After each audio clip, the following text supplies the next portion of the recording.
ابو حسين رحب. عطني موقف ما تنساه ويموتني ضحكه. موقف ما انساش. تخيل يوم من الايام اتصل بي لا عند امه، هذه جدتي. قال شهر السلش الولد همده ربي ربى وقوي عظمه. انا تعبت. سمع طويت البيت وقد جهز لداتي كلها.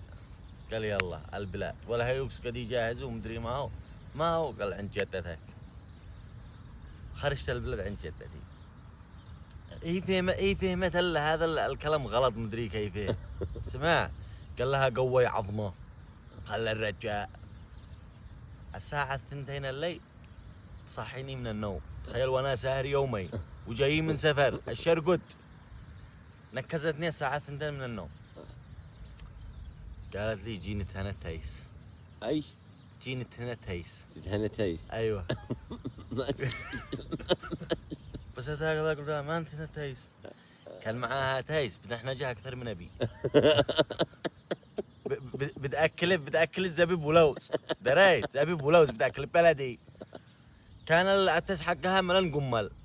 قالت نتهنب بقاس. تعرف مادة القاس سريعة الاشتعال. قالت نتهنب بقاس. علامة دي بتعدل القمل. صحيح. قلت لها تمام. طبعا الحر حق جدتي ما بش في اللمبه، ما بش كهرباء، ما بش شيء، ما بالله شمع. لصيت لها الشمعه ومسكتها ونزلت معها. تخيل وانا تهنت. قالت اسكي قرب الشمعه.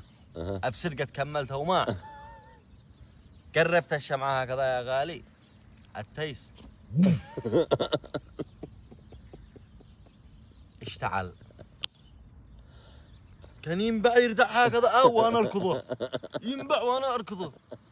وصل لمرحلة ما عاد كان يقول ما كان يقول حمدا. جدتي الذي قهرني اني فيها احتكاك في الركاب ما بتسش تخطا. دريت. اول ما اشتعل التايس شفت امبابي. جرت من الحر وخرجت وغلقت من خارج. غلقت عليك انت والتيس. انا والتيس كنت اقول لها يا من عفتحي. وبعدين انا كيف اقنع تيس انه المفروض يمتد وانا اطفيه؟ كيف اقنع؟ ما كرهن فتحت لي. خرجت غلقت وخليت التيس هناك. لو ما مات ما هو مات. قالت لي ولا حد يدري. دفنا التيس يا غالي. يوم ثاني الصبح يعني انقز على صياح جدتي والغواير.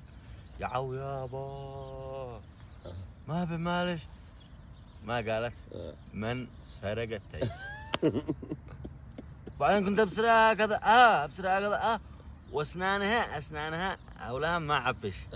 كنت تفعل لي هكذا شي تفعل لي هكذا. كنت تفعلها كذا هذا يطلع لها هذا.